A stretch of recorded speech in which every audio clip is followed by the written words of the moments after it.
Welcome back, Guardsmaniacs. It is Gary Fair and Logan Bruce, and we're back with episode 4 of Guardsmania. We're here in the 4th week of the MLB season, and man, it has been a week this week. Lots of ups and downs.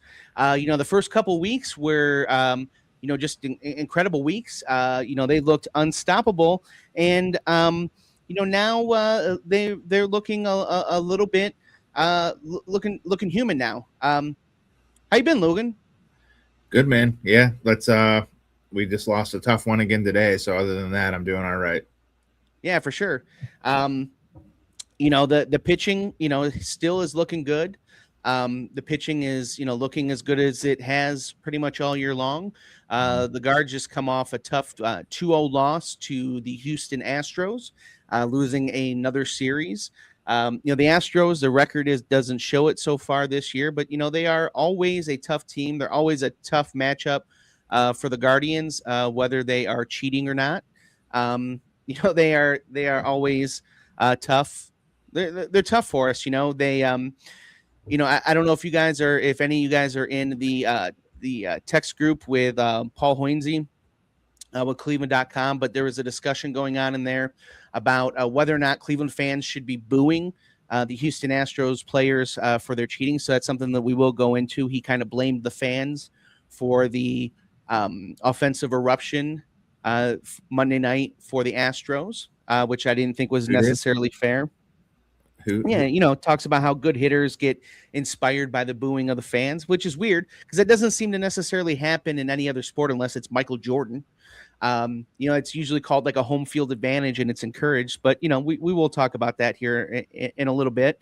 We're going to talk. Let's get to what we have to talk about or get to, because I want to talk about that. I didn't hear that. That pissed me off. Yeah. So we will talk a little bit about that. Yeah. We're going to talk. We got some. We're going to talk about Bo Naylor. He is hitting about 150 right now. Talk about maybe who is in AAA to come up. Daniel Espino, which if you've been a Guards fan for a long time and you follow prospects, he was a starter that was somebody that we thought we were expecting a lot from. But injuries have kept him away, and now he's we're going to talk about how he's doing in AAA out of the bullpen. We're going to look at the standings and talk about Slade Ceconi's future as he comes off another rough start. I'm going to backpedal a little bit of what I was talking about last week because the numbers do not back up what I was saying last week in his future. And then obviously we'll get into Albert Bell and get a little bit of that 90s talk in there, some more stats that show that maybe he should be in the Hall of Fame. And then I also want to talk about the heat between Kenny Lofton and Randy Johnson, because that comes up in my feed all the time. Yeah. And so we got some stuff there, for them. But I also want to introduce to our fans here. You guys may have seen him in the comments. He is one of my guys since, we were kids. He's a huge baseball fan. He is going to be helping us out with research. He will also be doing some little bit of production here for us, being a producer. And we'll be on the show here with us. You guys, I want to introduce you to Eric Sean Green. What's going on? How you doing, gentlemen? Pleasure to be part of the show. Yeah, man. Glad to have you. Thanks. Definitely looking forward to talking some baseball, getting into this team and seeing how they can help themselves. Yeah. If they can help themselves, They can, right? Yeah. That's right. Maybe we'll start a GoFundMe or something to pay for buy the team yeah, or buy the whole team. So then we can extend contracts on our own. Yeah. Bring good players in. Yeah, for sure. But I wonder if even if we had that GoFundMe and we did provide that cash, I still wonder if the Dolans would spend that money. No. True. No, just add it to his net worth. Yeah. Not right now, and they could be worth $4.8 billion instead of 4.6. Yeah, for sure. So here we are. Cleveland Guardians once again. They lose a tough one to the Houston Astros, 2-0. Waste a really good start by Tanner Bybee. Bybee. He's not had the season that we've wanted him to have necessarily, but he looks like he is starting to turn it around. Just kind of bringing up here, season stats here. These stats were put in at the end of the day. So these do include the stats for today. Let's bring them up here. All right, so let's take a look at where Tanner Bybee is at. So Tanner Bybee, sorry, I'm trying to maximize my screen here so I can see it with my blind eyes. If you guys, I know I'm having trouble as well. The problem is that this podcast is being brought to you by some very, very old men, except for Logan. Yeah. Logan's a young guy. So Logan, But he's got glasses, right? Kind of, yeah. The 1980s glasses, the Stranger Things shit. I don't know. Should I put my readers on? Is that going to be? Yeah. So Tanner Bybee right now is still winless this year with a 4.45 ERA. So, 4.45 ERA is not what you want from a guy that you think is going to be possibly your ace, but that's still respectable. In a way that doesn't get you released. 4.45 keeps you in the league. Yeah, especially at his salary. The first thing, stands out. I mean, he has an extra start under his belt, but I mean, he's getting 30 innings. Like, that's 30 innings at a 4.45. Again, there's one extra game started here, but that's, I don't know, that's what you want out of some of these guys, just to eat the innings, because we get into our own bullpen issues. But I mean, if you do the math there, though, that's 5 innings a start. Yeah. So he's not necessarily even eating the innings. He's giving you the minimum amount of innings that you need in order to even register a decision. Has to start. Yeah. Yeah. But today was a good, what was it? The second batter of the game hit a home run, and then that was the ball game. You could have just ended the game there in the first inning. And it was Yordan Alvarez, that dude. I don't know if you guys have been following him. He's been going nuts this year. Yeah. He's raking. Yeah. We saw, and we'll get to the booing of the Astros, but I was at Indians or Guardians Astros game 5 years ago and watched him take BP. That dude hits the hardest baseball I've ever seen. I even texted a couple people I knew, and I was like, this, he hadn't really started to pick up yet, but I was like, this guy, when he makes contact, that it's insane. It's a whole different game. Yeah. Yeah, and then we watch Rocchio is doing well, but then you just watch our team, and it's I think Jose might be the only one on the team that could reach that velocity, the exit velocity that dude has. So. Yeah, for sure. I mean, he was definitely a guy when he was coming up. It was kind of who was going to be the man, him or Juan Soto? Yeah, and Soto definitely had the glove above him. And Alvarez has definitely had his issues with injuries, which I think has stopped him from being into that conversation with Soto. But as far as a bat goes, I mean, I don't know that there's anybody in the major leagues that really competes with him. There's nobody I want to face with, bases loaded, guys on base. I don't want to face him. Yes, I'm looking right now. His exit velo on average is 93.3, which, and his launch angle, I mean, there's a lot. We'll look at that stuff, but yeah. So Bybee had a great start though. That's what, I don't know. You hate to see it. He actually put it all together, I think, except for that one inning. And then the Guardians were just doing Guardian things. Yep. No, not being able to score any runs and waste a good start. But that's kind of the heart of this team. Yeah, it's what we thought they were.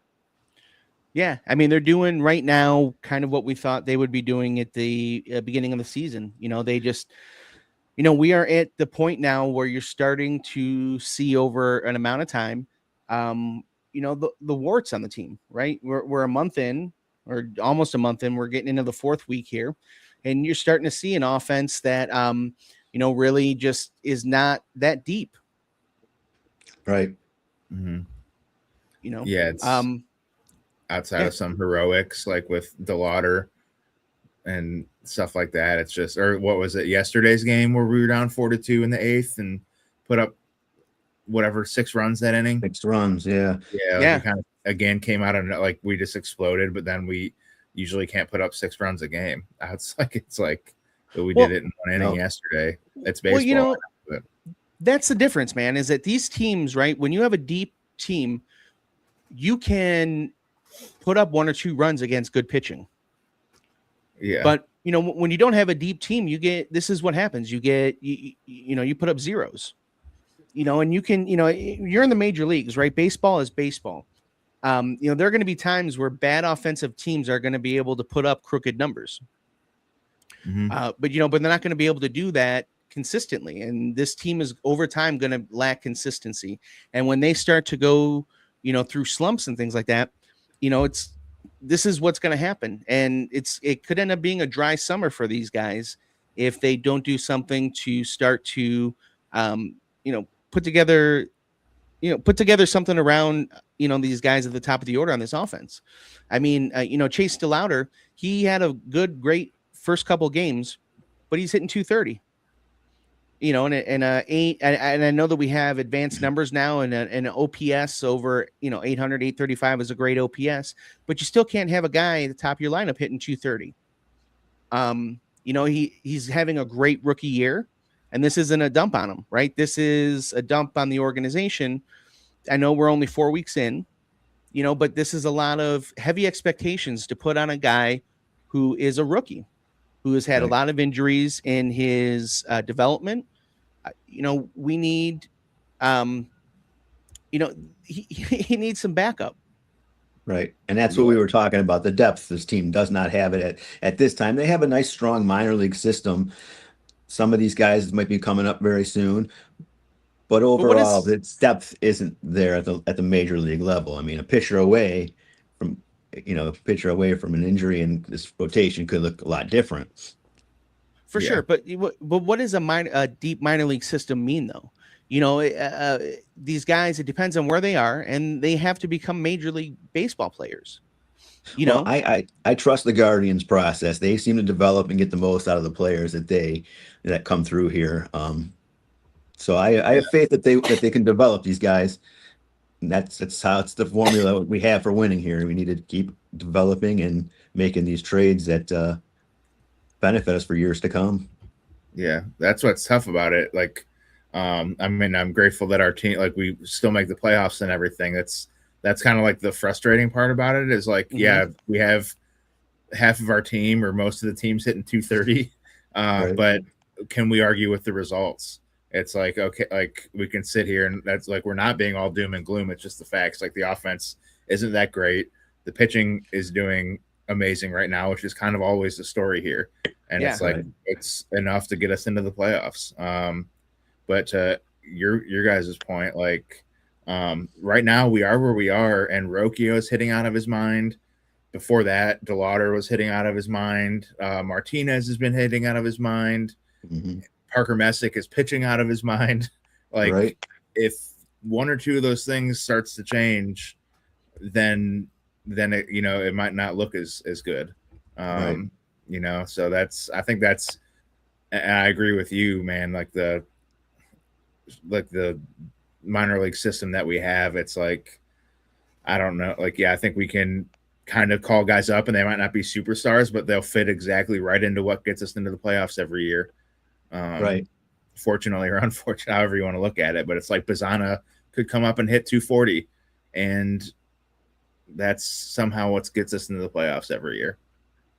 For sure, but does it get us, where into the playoffs does it get us, though?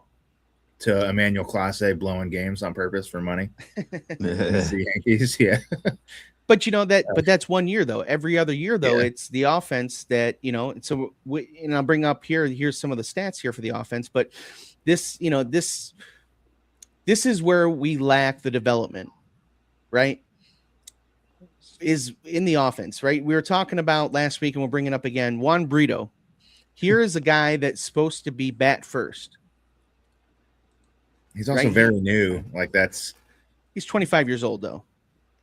Yeah, it's just a different ball game getting up into the pros. Yeah, you're in the pros though. You've been in the pros. I know it's different going from AAA to the majors. And listen, man, and this is coming from a fat guy with no athletic ability, right? Who never got to really play past. I didn't make my high school team, so I understanding all of that. But the Guardians are not developing hitters still. No, you're not wrong there. They definitely Yeah. seem to have an edge when it comes to pitching, developing pitching, getting the best out of even pitchers that have been injured or down years. But when it comes to hitting, they seem to always get bad luck, even with Lane Thomas. I mean, if he was healthy last year, who knows how the season could have gone. I mean, they over exceeded their expectations last year. They were, negative run differential. For them to have the record they did and get as far as they did was really kind of amazing. I mean, Yeah. not that teams don't make the playoffs with a negative run differential, but we watched it. We saw them the games they had to win, 2-1, 2-0, one. Mm-hmm. And like we're saying, that's it's good, but it's not sustainable, especially when you get to the playoffs. Right. Yeah, and that's like right now the Mets are on that skid. Like they lost their 12th game, and all the graphics are popping up of teams that have made the playoffs after having a 10+ game losing streak. Right. And last year's Guardians were one of those. I think there are 3 teams in total, and last year we were one of them. Right. So it's like we just defied the odds all season last year. Last season, I wouldn't call it a fluke because we've done it before, but it also was kind of a fluke. Like we probably should not have made the playoffs. Outside of getting extremely hot right at the end of the year. We had no business in the playoffs last year. Yeah. Absolutely no business in the playoffs last year. Well, Ball didn't lie. No. Yeah, I mean, we made the playoffs, so yeah, we deserve to be there. We made it. I mean, I guess so, but I just don't necessarily listen, man. So right now we're on an 87. Each week I give you an idea of like where we're on pace, right? We're on pace for 87 wins. So the trending, it's definitely trending down as so far as the year's going, right? But you can't. I mean, you have right now your leadoff hitter has an on-base percentage of 315. I know that that's an old stat. It doesn't mix with all the new stats, but that's you can't survive. You're not a playoff team. No, they're not going to be able to produce runs with the guys not setting up the base, setting up the plate for Manzardo and Ramirez. Well, but the thing is too, okay, but just for Manzardo, look at where he's at. Manzardo's got a 534 OPS. Yeah, I mean, that's what I just don't understand is, the Guardians, we develop pitching and that's been awesome. Mm-hmm. But there's a disconnect somewhere and we've got to figure out where it is. Juan Brito is a top prospect for Colorado for his bat. He comes here and it takes him 3 years to make the majors, 3-4 years, and he can't hit a barn. Well, we also don't ever trade any of our prospects. That's like, I think we were recently voted the number one, like all the GMs voted, and we were the number one team that hoards all their prospects. So it's like these guys, I mean, I guess they get their playing time, but it's like we just have a logjam of middle infielders at all times, it seems. A logjam of utility guys like the Schneemans and like, and I'm offering my formal apology to Schneeman. I was talking a lot of crap at the start of the year, but he's been awesome. But we just have a logjam of these guys, and it's like, my God, man, like nobody seems to really stand out. Like Yordan Alvarez, that dude, like they knew when he was in high school that he was going to be, the Astros all-star left fielder. Yeah, right. Like we just haven't really. So that, I guess the point I'm making is like, does it become a drafting issue? I don't know. I mean, I know somewhat of what we draft because we were talking about our fantasy baseball teams. Like I know what our minor league system looks like and everything, but it's like, are we just not drafting like the Lindors anymore? Like the guys that just flat out stand out above the rest? They went a little outfield heavy, I believe, the last few drafts, right? And I don't know. They don't really have much to show. I mean, Chase DeLauder. Yeah. I mean, if he could definitely that's a good one. Could definitely be a game changer here. But the other ones will still see time with Lavalette. I can't even say his name. Yeah. But they, and I think that hopefully it creates a little bit of a logjam in outfielders because I guess it's not really a bad problem to have as long as, but you want these guys to work out, of course. But when you have guys that are ready to come up and ready to go, I think it pushes the competition. Right. Yeah, for sure. Yeah. But you can push the competition all you want, but if you don't have the guys with the talent, then it's not real competition. Eventually, they need to step aside. Yeah. Yeah, and we're there right now, and it's not just in the middle infield or in the outfield. It's also behind the plate. If we look here at these stats, we're at year 3 or 4 of waiting on Bo Naylor. And Bo Naylor right now, he's killing him again. He's not the only one, but he's hitting 130 with a 407 OPS, and he's getting most of your playing time behind the plate. You are in the beginning, or you're in the end of April, you're at the beginning of the season, but I don't know that you are at a point that you can sustain this any longer. He also almost killed the pitcher the other day. I don't know if you guys saw that. He threw to second base when someone was stealing, and he missed it about 8 feet right, and it went right over I don't remember who was pitching, but it went probably 6 inches over his head. Ceconni, he reacted to it too, because he was way off the right side of the mound. Slade reached up and I was like, "What was that?" Right. Man, he's rough, man. Yeah, he's rough to watch. And go ahead. I was gonna say he's got a beautiful swing though, man. He hit one again today where it was just a smooth swing. I thought it was a home run, and it was just a line out to the right fielder again. And it was it just is very weird. He looks like he had all the tools. That's why he was drafted where he was drafted. Maybe it's your point, Gary. And some of it is on the players. It's not all about us developing him. Sometimes they have it, sometimes they don't. But it's I don't know. That dude seemed like he had all the tools. Yeah. But now he's the lowest WAR on the offense, minus 0.5. I mean, we should not be sitting here hoping that Austin Hedges plays catcher more. I love Hedges and and I like what he does with the pitching staff, but it's we were all joking when we signed him, kind of, because it was that was our big offseason signing. It was kind of a joke. But I think Bo Naylor, though, has always been a guy that they've just been looking at tools, though. He's never been a guy that has ever really produced. If you look at his minor league stats, the best he's hit is 271. Yeah. He's never been... he's, I don't know, man. I don't know. I know that there were some advanced stats. If you look at I even just use OPS, as something. So if you're looking at his OPS, and he had a little bit of power there, but there was nothing that jumped off the page at you for anything that he really did in the minor leagues. I just don't know that. Just because you draft a guy at a certain place, doesn't mean he's going to be what you think he's going to be. And this is just another example of a guy that you drafted high that isn't going to be what you thought he was going to be. He's a bust.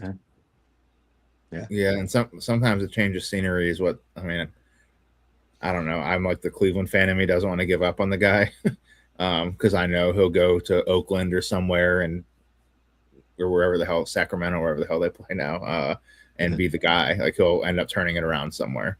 Yeah. I don't know if I don't see it, man. Because here's the thing is I know that, dude, first of all, almost every left-hander not named Chase DeLauder has a beautiful swing. Swings look just great from the left side, Yeah. The other thing is, too, is he watches so many strikes go by him. He just, I don't know, man. It's questionable. But we do have a guy in AAA that's a catcher that is tearing it up in AAA right now. I was going to ask, how's Engel been doing? Yep. Here we go. So Engel he's one of our top prospects. I don't know what number. He's top 10, I believe. Yeah, I think he is number 3 or 4 right now. Yeah.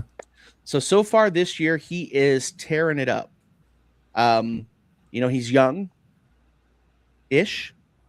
He's 23, 24, so he's right about that age where he should be ready to come up to the major leagues. Looks like he's got some power there.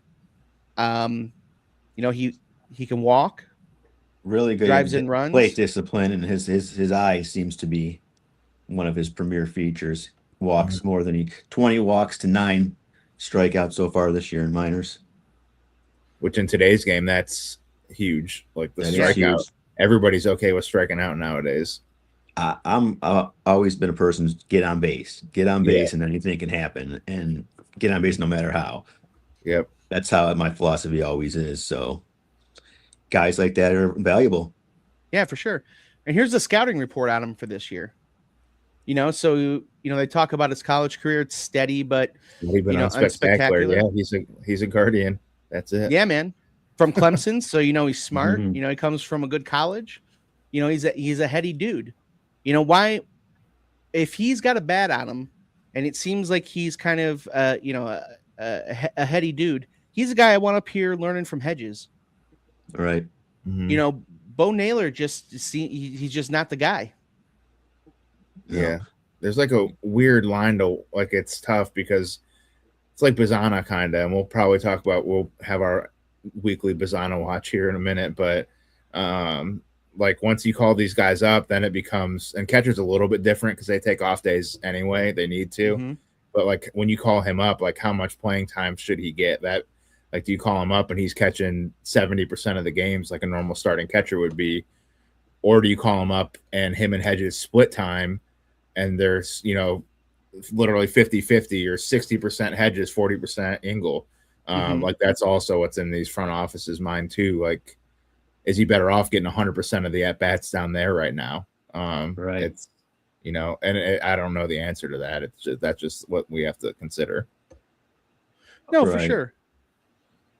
You don't the thing about Hedges too is that it's been a long time since Hedges was a full-time player. A starter. And being a catcher, I know from just playing it in Little League, it's a taxing position. So he's not going to be able to be your starting catcher, and neither is David Fry. But maybe you bring this guy up and he plays 3-4 days a week, and then you have between Fry and Hedges playing those other couple games. You have him playing enough that he's learning, but you're not wearing him out. You're not wearing the kid out. And you're not wearing anybody else out. Right. Hedges pretty much locked in with Messick, right? I'm pretty sure that they go together. They're like the battery. So yeah, that's a good call too. Like even if Hedges and Messick are together, like give Hedges another one of the pitchers, like where he just catches these two guys in the rotation every time around. Or like a spot where like if Hedges needs to come in because I don't know, Bibby's had a few bad games, and maybe to switch it up and throw Hedges in there to try to even him out for a game. I mean, if you're doing that, why don't you throw Hedges on Ceconni and see if there's anything you can do to fix this? I mean, Ceconni might demand it now that Naylor almost killed him with a throw down to second. Like, it's I mean, I don't disagree. But you're at a point now where you got to start figuring something out because I know that you got to give guys time, but you also don't want to wait too long. You don't have the margin for error that a lot of these other teams have. correct. You just don't, and they can't operate as if they do. And at this moment they're operating like they do, and they do not have that margin for error.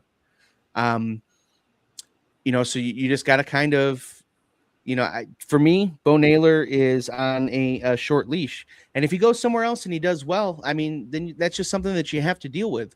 But you've given, Bo Naylor, you've been giving him a shot since 2022. It's 2026. Like he's almost a free agent here in a couple years. Right. So even if he does, start performing, if he does become something, he's going to do it. The Guardians don't re-sign people. So he's going to become something right before you can't even, and then you can't even re-sign him and get anything for him anyway. It's time to like almost, you figure out your losses and you move on. So I don't know if we can trade him though. What's his value? Yeah, it's. I mean, right now his value, he's taking a roster spot. Yeah. Aren't there a whole bunch of other guys that can hit 130 in the league? Would hope so. Killing your pitchers. Well, that's where if he got hot and got his average up to 180, 190, he'd be one of our best hitters. So he's got to watch out. Right. That's what sucks. Is like the catcher, like outside of, I don't know, like Mike Piazza and Pudge and those guys, like the catchers routinely are not the best hitters on the team. So him hitting 130 sounds awful, but then when you put it up against everybody else that's hitting 210, like he's really like he's the 80 points of average off that catchers have always been. It's just the rest of our team is so bad at hitting. Like his 80 points has him down at 130. Right. I mean, I get what you're saying. I agree with you 100%, Gary. It's like I'm sick of waiting for him to do something. It's I mean, let's see what are catchers hitting this year. And there's a few other players on this team who's this is their year to either take that step or either. Who are you talking about? Who do you think? Arias and Martinez as well. Martinez is a little younger, but Gabby for sure. And I love his swing, and he can crush the ball, but his judgment on strikes and balls is just horrific. He just he looks so lost at times, which is frustrating. Yeah. And so he's got those tools. Yeah, exactly. Like some of the throws he'll make from deep in the hole at shortstop, like unreal. And he was hitting pretty well. That's it. As soon as I was at the game where he pulled his hamstring or whatever he did, and it was just like it figured. It's like the guy, he was actually doing okay. Like he wasn't going to be an all-star or anything, but he was getting some timely hits there, and then he gets hurt. And part of it, I mean, we're playing 30-degree weather that day, and he pulled his hamstring, and now all of a sudden he has a hot start, and he's not allowed to continue it, and he might not have a roster spot. Like, Bazanna, like at any point could get called up, and one middle infielder is going to have to go. Right. But go ahead, Gary. I'd say that's the way it goes, though, man. Yeah. You know, it's like any sport. For sure, but how many opportunities has Arias had, though, throughout his career to lock that spot down?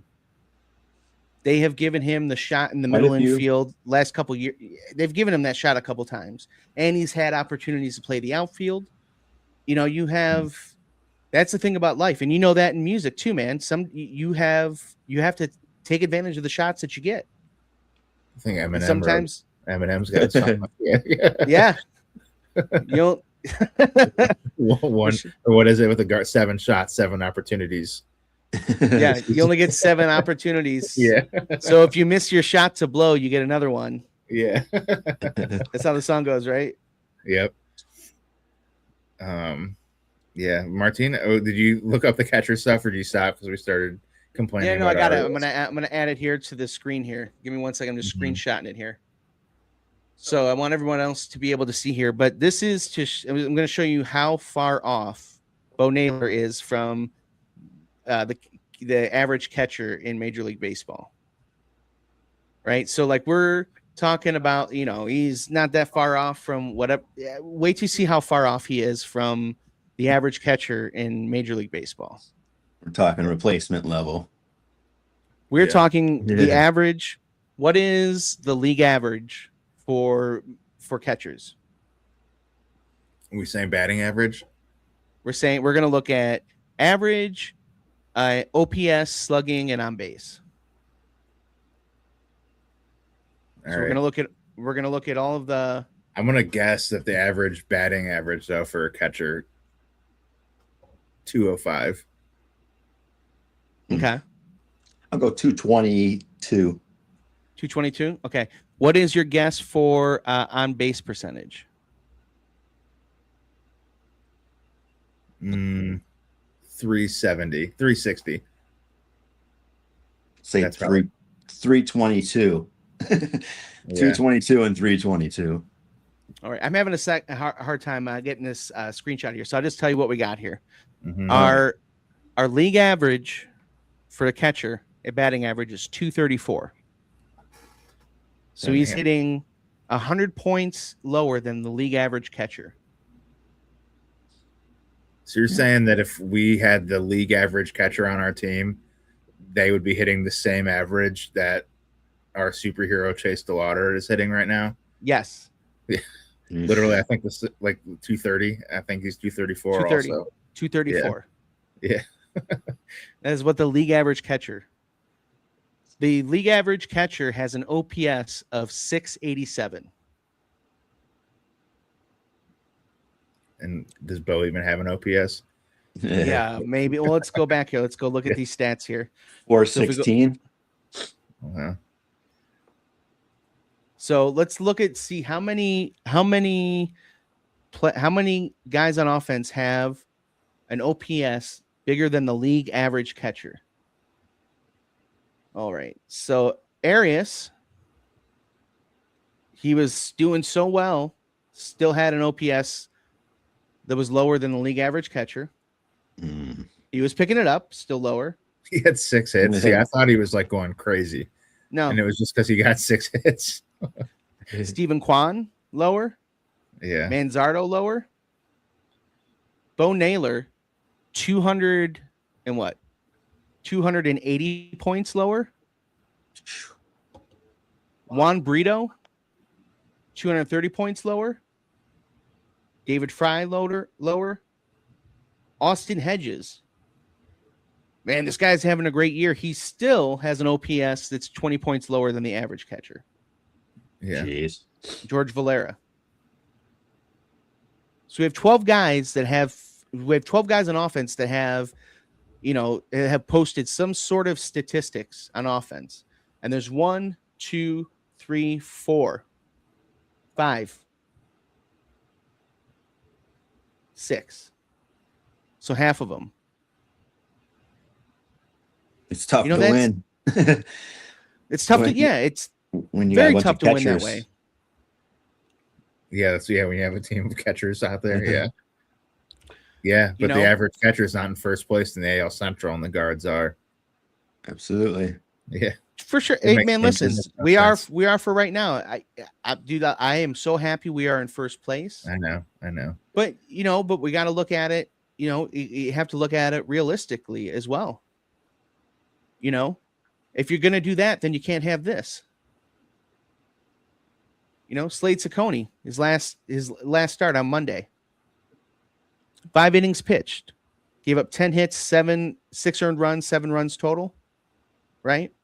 And last week I thought that maybe he would be better for the bullpen because I thought that, he was doing pretty good first time through the order. Through the order. Right. And then I found this. His worst inning is the first inning. So in his he's had 5 starts. He's given up 7 runs in the first inning through those first 5 starts. He blows through the second inning. Third inning's respectable. Fourth inning, he gets, this is the second or third time through, he gets creamed. Fifth inning, he's okay. Yeah, and then, he doesn't really see the 6th inning. Yeah. So it's all right because we got Matt Festa coming out of the bullpen to save him. So yeah, for sure. Yeah. So this is where we are. Yeah. I don't know, and this is also who you got for Josh Naylor. So, we've made a lot of good trades. This was not a good trade. It's weird though, because like last year I hate to say that he showed flashes, but that's where the implosion this year is just kind of weird because there were times last year where he was dominant. And there are times this year when he's dominant. Look at that second inning. He is not allowed to run in the second inning. Right. Second and third inning, he's shutting guys down. I mean, his second start of the year, he was hard luck loser. He lost 1-0. He had 6 innings pitched, 1 hit, 1 walk, 6 strikeouts, and that's more in line with what we're accustomed to seeing him. And his numbers have been way down this year. And other than that game, he's given up 4 earned runs, 1 earned run, 6 earned runs, and 6. So it's a lot of earned runs they give up per start. Yeah. Yeah, for sure. So, the Guardians, they're in a couple rough spots here. They have, when you don't spend in the off season, when you're not one of those teams, you have to rely on the guys that you trade for and guys that you bring up through the farm system. And when those guys are not producing, you end up in these tough spots. They needed Slade Ceconni to hold down the back end of that rotation. And he is not right now. And I know that they're not in a bad spot. They're not under 500. They're in first place in the AL Central. So I know a lot of this has been doom and gloom, and I don't mean it to be that way, but it's the way it kind of feels. Sometimes there are years where the team has a losing record, but you feel good about the team in the future. And then there are Yeah. years where you have a winning record, but you can still kind of feel the bottom falling out. And they've been fun so far. They're leading the league and come from behind wins. So there's a lot of good going on with this team, but you just want it to continue. And there's some things that are trending that you're hoping that they can fix before it's too late. Right. They're already negative run differential, so it's the same Guardians it was last year. But but like you said, at some point it's going to have to correct itself. For sure. Another one bright spot in that minor league system has been Daniel Espino. Man, I'm so happy to see this. Oh my gosh, this has been a great story for them. First round pick, he was a starting pitcher, and then it looked like he wasn't ever going to pitch again. And they brought him back into the bullpen, and he is just lights out. Dude, he's wheeling and dealing, dude. He's lights out, man. 105 WHIP, 135 ERA through 7 games, 8 strikeouts. It's over a strikeout an inning. Just he's killing it, and he's only 25 years old. Still feels like he's 45 for how long his name has been around. Especially, dude, if you play video games and you play MLB The Show, dude, he has been on your roster for like 10 years. Yeah. And it's been weird. He was attribute A for potential, and then a C and an A, and all these other different things because of these injuries. But it looks like he's back up to that A, man. Daniel Espino is dealing down in AAA, and maybe he is what the doctor ordered for what's going on with Cade Smith at the end of the game there. Absolutely. Yeah, Cade Smith has just not been effective. He's got everything it looks like to be the closer, the frame, body type, the pitches, everything, but it just doesn't seem to translate into the 9th inning success for him for whatever reason. Maybe he's better off in the 8th, and they can find somebody like you were saying, move Ceconni, bring up Espino. They got a few options to rattle this bullpen a little bit, and they've been off to a pretty rough start. The bullpen. I know that at the beginning was really good, but as of late, they've been getting beaten up. Yeah, and it's like Hunter Gaddis I know he just came back from injury, so you can't really put him in that. Like that's the thing is like Cade hasn't been bad enough that you'd say like we need to remove him as our closer right now. But there's also enough question marks there where you're like are we gonna have to in a month? Like how many? One of them though, like man, the burrito thing like that. That was a huge like that game with him coming in and Brito dropping that ball.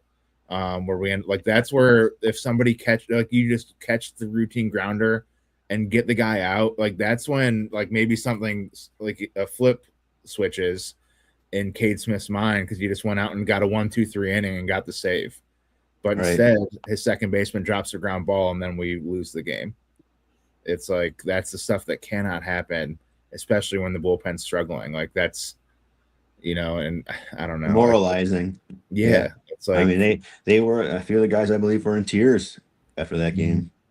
Yeah, like I felt bad for Brito after that one because it's like you don't like to see it, and like as the person, you're like, man, that really sucks for him. But it's also like, dude, like, come on, man. I feel like any of us could have caught that grounder. Yeah, it's major, like it's different. It's the majors, obviously, but I don't know. Yeah, the Espino thing's super cool though.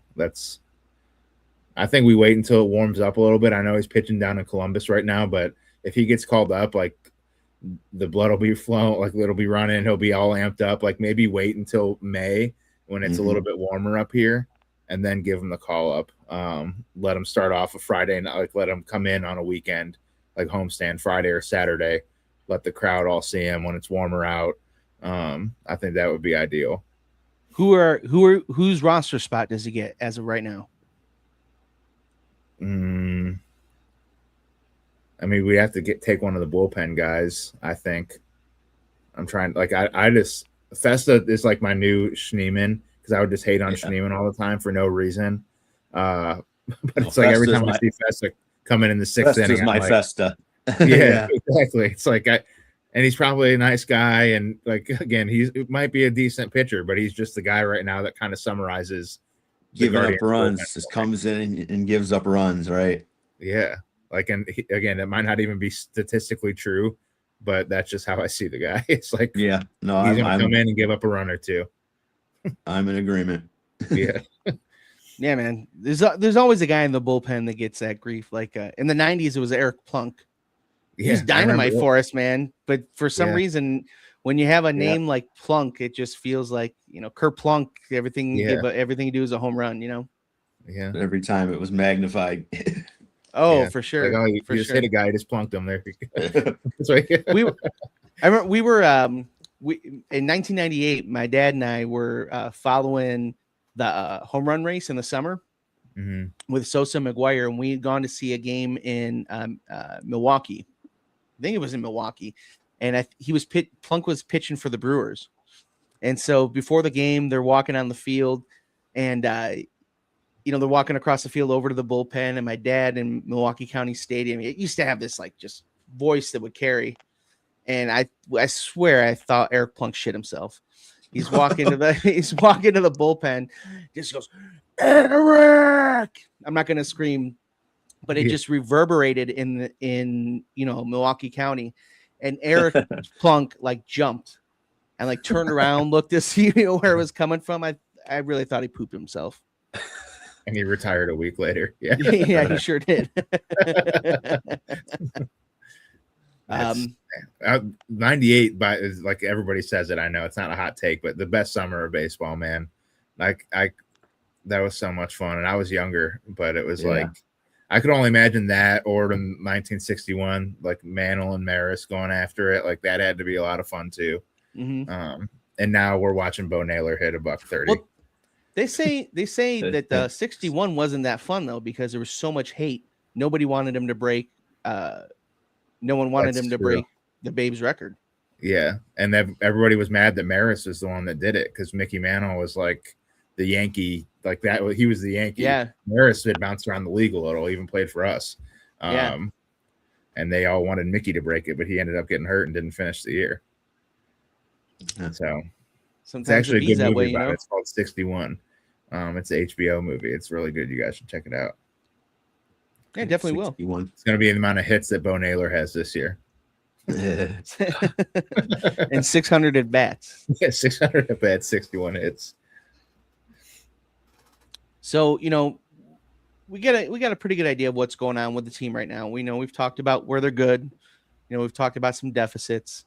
Through all the stuff that we talk about, I get a lot of 90s stuff in my feed. And here I just want to, talk. We've talked a little bit about Kenny Lofton. There's two guys that I just kind of want to make a push. There's two Indians that belong in the Hall of Fame, Kenny Lofton and Albert Bell. And each week I'm going to make a case. We're going to make a case for at least Albert Bell, but I just want to, I want to show you guys all what I believe is the greatest play in baseball history. This happened October 17th, 1995. Is this the one that you were screaming at Kenny, telling him that it was his best play? Yes, this is the one I was screaming at Kenny. And this is the one, I always thought that this was the one that, there's always these videos that come up with Randy Johnson throwing at Kenny Lofton's head. Yeah. And I thought that this was the play why Randy was throwing at Kenny. But I think that maybe Kenny did this because Randy was throwing at him. Because in this game, Randy threw at him for the first time in the first at bat. First at bat, right? Yeah. So this is Kenny's retaliation for being thrown at by Randy Johnson in the playoffs. All right, so we get the wind up in the pitch. Look at this guy, dude. A wild pitch. Kenny Lofton's on second base. No, it lagged. Oh, I see it. Man, he disappeared and then he like teleported from second base to home. Yeah. Steroid era was crazy. He disappeared. So we'll try this one more time since it lags. See if we can get it to Yeah. unlag here. No, I saw it. It was Oh yeah, this play just Live. gives me chills to watch it because I remember watching it live, yeah, and how big of a moment that was. That you kind of felt, man, we got these guys just based off that moment. yeah. You know, Randy Johnson just, you know, lackadaisically going to cover home, thinking, I mean, who goes to home from second? Right? Catcher casually grabbing the ball. Mm-hmm. Dan That's what Wilson. he just assumed that all right, that run scored. And Right. that was it. But Kenny had other ideas. You could see Absolutely. the sticky substance on Randy Johnson's hat too. It looked like right Oh, on for his sure. brim. That was like the old school whatever Yeah. they would use. Yeah. But yeah, And- no, that's a crazy play. For sure. And, you know, Randy used to always throw at, you know, those tough left-handed hitters, you know, whether it was in the All-Star game, you know, the stuff with John Kruk and Larry Walker. But it's funny, you know, he would do in games, you know, he would kind of, I think, I don't know about Randy Johnson. I loved watching the big unit, but with a guy that could pitch that well, I know that he was wild. It just was crazy how many left-handers he almost killed. And then he would come out and say, man, I was throwing a slider. If I wanted to hit you, I'd hit you. It's like, dude, I don't know how many sliders are going 98 miles an hour at someone's forehead, you know? But I would love to, you know, with all these years that have gone by now, have Kenny and Randy sit down sometime and just kind of like talk about like, what happened, man? Like, how did this turn into this thing? You know, you had that game in 95 and then in 98, all of a sudden you're fighting all the time. That's right. Did Kenny like have his number? Like, was he getting hits off of him a lot? And I mean, not really, you know, Just they like were, he had not more than anyone else really. Yeah. yeah, you know, and they were, you know, he was in the AL West and Kenny was in the AL Central. So we didn't, you know, see him all that. We didn't see him all that too often. And then Kenny 97 was with Atlanta, you know, then we came back in that. So it's not like we weren't seeing the Mariners all the time. Weird. You know, it was just, it was kind of strange. So, you know, I just, you know, in the day where now it seems like on all these, you know, national podcasts are getting everybody to sit down and talk about, you know, all the situations. I'd love to see Randy Johnson and Kenny Lofton sit down at some point and just kind of like, what was going on? Right. You know, Right. you know, we're hearing Pedro talk about some of his stuff now. You know, it'd be cool to hear some of that. Other guy we talk about is our boy Albert Bell. And this is just a comparison. I know I did some comparisons last week, but this is just another one here comparing Albert Bell with Kirby Puckett and Jim Rice. So this is Albert Bell 12 seasons, Kirby Puckett 12 seasons, Jim Rice 12 seasons. So as we're looking here, as you can see, in 12 seasons, this is against two other Hall of Famers.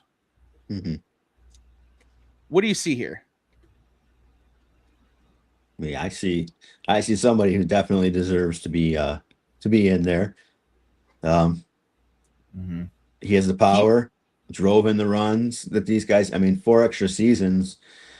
If you gave him 75 a season, which is low, he's going to be at 1539. He's got Jim Rice, he's got him in home runs too. If he just gets a couple more seasons, and that's unfortunate. And I know they take that into consideration, the longevity of the career. But if you look at talent, he was it. If you look at longevity, though, he's one of 11 players in Major League Baseball history to have 9 consecutive seasons with 100 or more RBIs. Yeah, he was consistent. He was a master of consistency and hitting, and it's just a shame it fell off so quickly. We have, we were talking about, the Roger Maris, in Mickey Mantle and some of those guys, right? Mm-hmm. So Albert Bell had 8 straight seasons of 30 home runs and 100 RBIs. The only other players to do that, Babe Ruth, Jimmy Fox, and Lou Gehrig. Never heard of them. Yeah. You ever heard of? Yeah, you ever heard of those guys? baseball players. So it's not something that he did over 1 or 2 seasons. You're talking just about a decade. And then it wasn't as if he fell off. The guy had a degenerative he had a degenerative career-ending injury. Yeah. Right. No, it's like I have heard people's arguments before just saying that he should be in. I never dove into the numbers, and it's actually kind of surprising that they would just, again, like the 50 home run season, even to top it off, like not too many of those happen. I know during his era they did, but it's like, but he was one of the first ones though in that era. Yeah. They weren't, and he did it in a strike shortened season of 143 games. And of course, the media has always had a little grudge with him, and he has with the media. And that probably comes into play here. Oh, for sure. I'd like to see the players get a chance to get some of these guys in. Like, even like the NBA, like all their awards, like Wemby just like unanimously won Defensive Player of the Year, and it was just brought it to my attention. Like the media, all 100 media members voted for him to get it, and it was like, man, what about the players though? Like, why do the players not get a say in this stuff? Like the people that are actually on the court or the field with these guys. Like you're telling me, like maybe that would hurt Albert Bell's case because he was an asshole, but they know how good he was. Like they would put him in. Yeah, I mean, I would think so. Yeah, it's like the Pete Rose thing. Like he was kept out, obviously, but every player that you talk to said that he deserved to be in. Right. But it was like the New York Times guy says that he's not, and all of a sudden then he's not allowed in the Hall of Fame because the New York Times and Washington Post said he's not, and Boston Globe. Like, who gives a shit? I mean, they do the same thing with like you were saying, with the MVP voting and all that other stuff as well. Yeah. It's just kind of how it is, unfortunately. And then the masses follow. Yeah. And I think that's kind of what's happened with the steroid era. It's why, and listen, man, there was a time where I was F Roger Clemens and F Barry Bonds and those guys. But there's a lot of time has passed. And right now you are ignoring one of the greatest eras of baseball. And this era that you have of baseball, it's not like Major League Baseball is returning any of the money that they made, Right. Yeah. And the beat reporters who a lot of them knew, you can't tell me that they didn't know or they didn't hear whispers. You know what I mean? They're not returning any of the money. Those newspapers that are now out of business, they're definitely not returning any of the money for the newspapers that they made. ESPN isn't returning any of the money from the advertising for, watching Barry Bonds, every single Barry Bonds at bat. Yes. Like nobody is returning any of the money, but you're not allowing the fans who grew, to enjoy that. When I was growing up, I could hear, Reggie Jackson was still playing when I was a kid, but my dad would tell stories about Reggie Jackson and Mickey Mantle and Lou, all these guys. And those guys were pieces of shit. Not Reggie Jackson, but like Mickey Mantle was a piece of shit. He was a womanizer. Cheating on his wife a few times. Yeah. You know what I mean? The guy was cheating, was fucking around on his wife. Sorry for the F word. He was screwing around on his wife. He was, an alcoholic. A lot of these guys were bad in it. Dude, Kevin Mitchell in 86 on those 86 Mets, he cut the head off of his girlfriend's cat.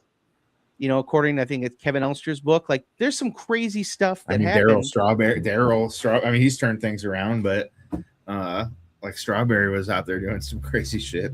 Yeah, man, dude. Like, there's been a lot of crazy stuff. We talked last week about Ty Cobb, sharpening his spikes. Yeah. So for you to, it's not like these guys, were they doing something that, okay, was it against the rules for part of the time, but not for all of the time? Mm-hmm. And it wasn't against the rules for all the time, and it wasn't illegal for most of that time either. Yeah. And baseball turned the other cheek so that they could cash.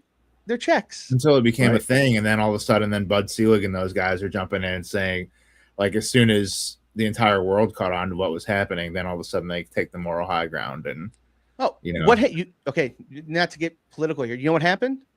9/11 happened, and the United States got involved in an unpopular war. And so Congress started investigating Major League Baseball to because America's, I mean, not to get like this. not get political, but that was the timing. That's what happened. Turn, like, we'll be watching this, but we're also dumb enough to turn and say, "Oh my God, Barry Bonds is on trial." Yeah, or whatever it is, whoever. Everybody's hitting all these home runs, and that's what you know. That's right. I don't know. I'm like I know you've brought it up, and I agree with. Like, I wouldn't like go as far to say, and I respect that you do think this, but like to say that we should welcome them back in. I don't know about all that, but it's like, I don't know. To me, like the stories your dad would tell about Mickey Mantle and Lou Gehrig, or my grandma, like, grew up. She was 20 when Bob Feller was pitching, and she loved baseball. So I heard all about Bob Feller and those guys. Like, we don't. It's almost like, I wouldn't be able to tell, like, if I had a kid, like, tell my kid about the 90s, because it's like it's been blackballed. It's like, to me, baseball, the part why baseball is so special is the history behind it. Like, Wilt Chamberlain doesn't get talked about the way that Babe Ruth does. Right. It's just different. Like, baseball is its history, and it's like that's part of the history. Again, like, sure, Sammy Sosa and Mark McGwire were on steroids, but it was also the entire country was watching these guys play. Even people that didn't care about baseball that much were watching them play and had an opinion on who they wanted to beat the record. Yeah, for sure. Whether or not I didn't like the Cardinals or the Cubs, but I knew I wanted, Sammy Sosa to break that record.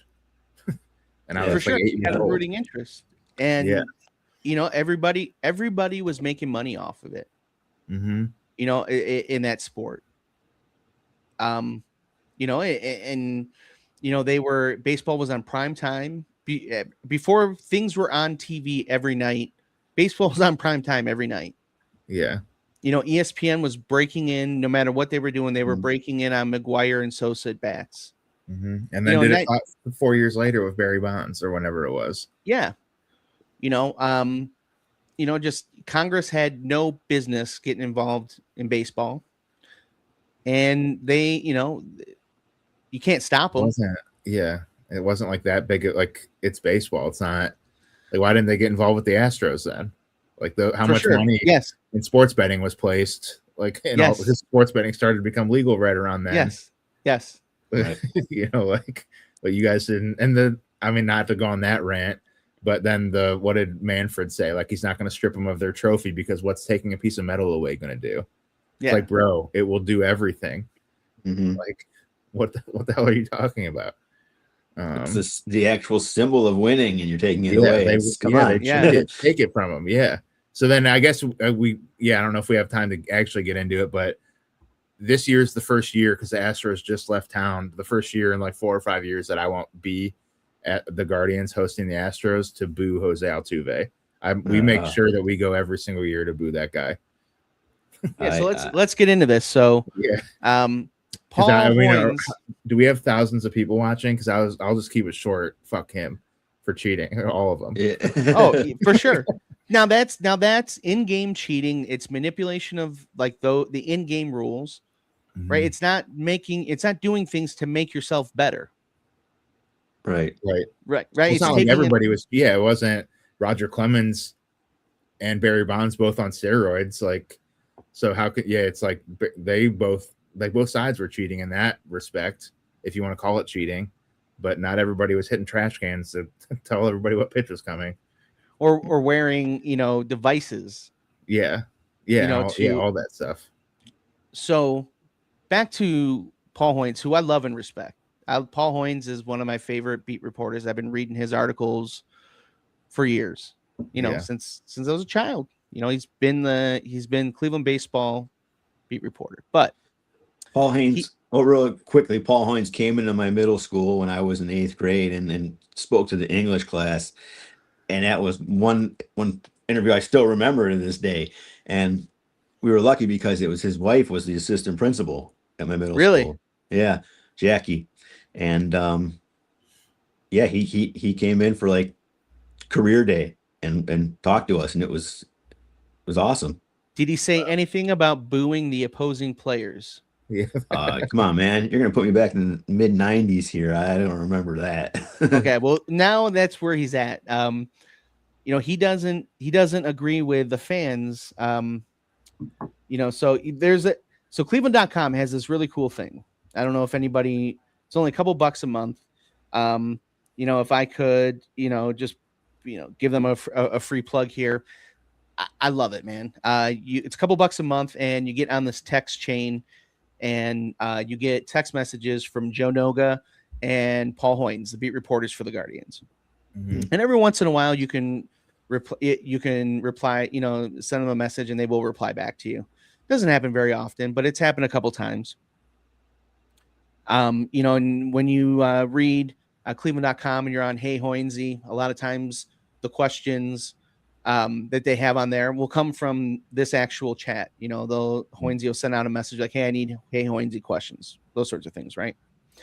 They'll also do kind of like some editorial stuff. So if Hoynesy's watching a game and he feels a certain way about something, he'll just throw something in there, and you don't necessarily see the responses of all the other fans, but you get to let Hoynesy and Noga know how you feel.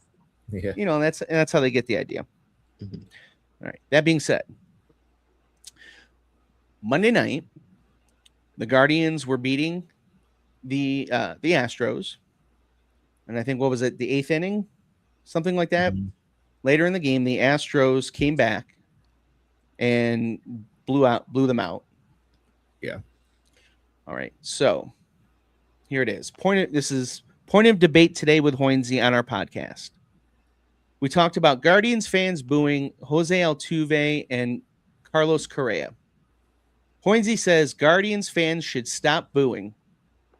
Booing good hitters makes them respond the only way they know how, by beating you at the plate.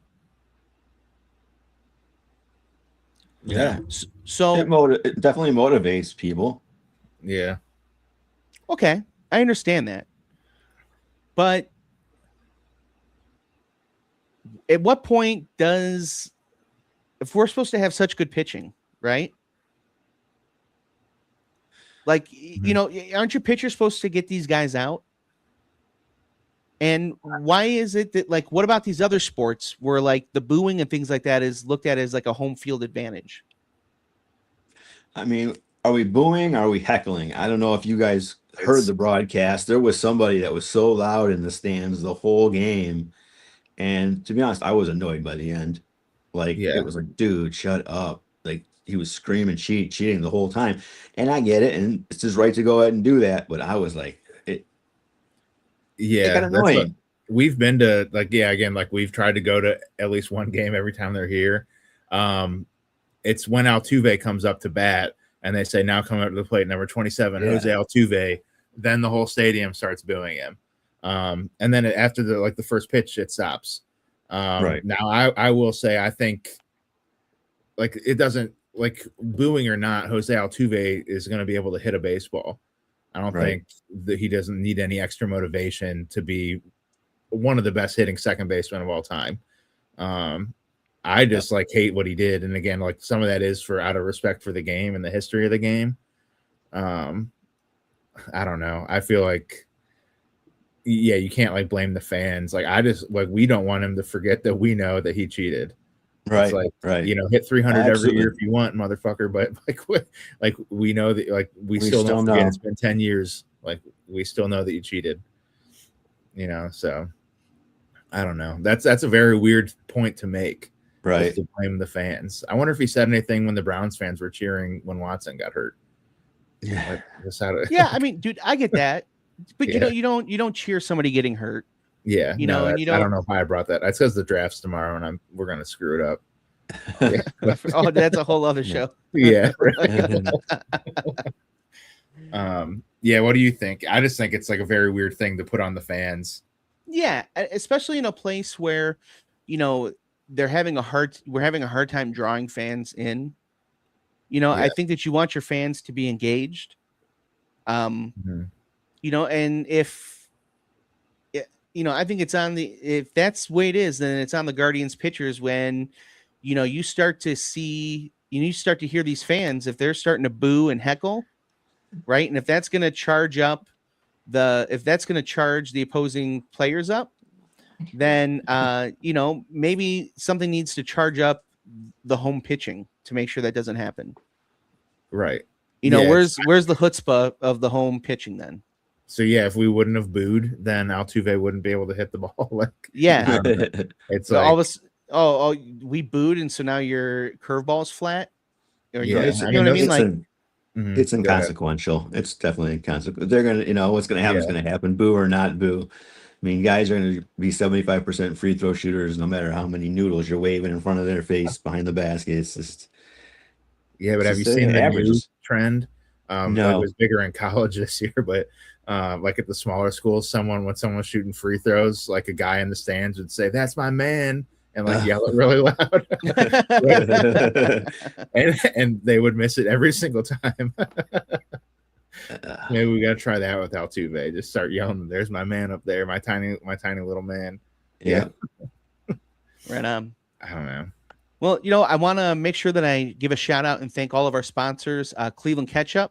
If you check them out, use code Bearded for 10% off. Bearded Bastards Barbecue.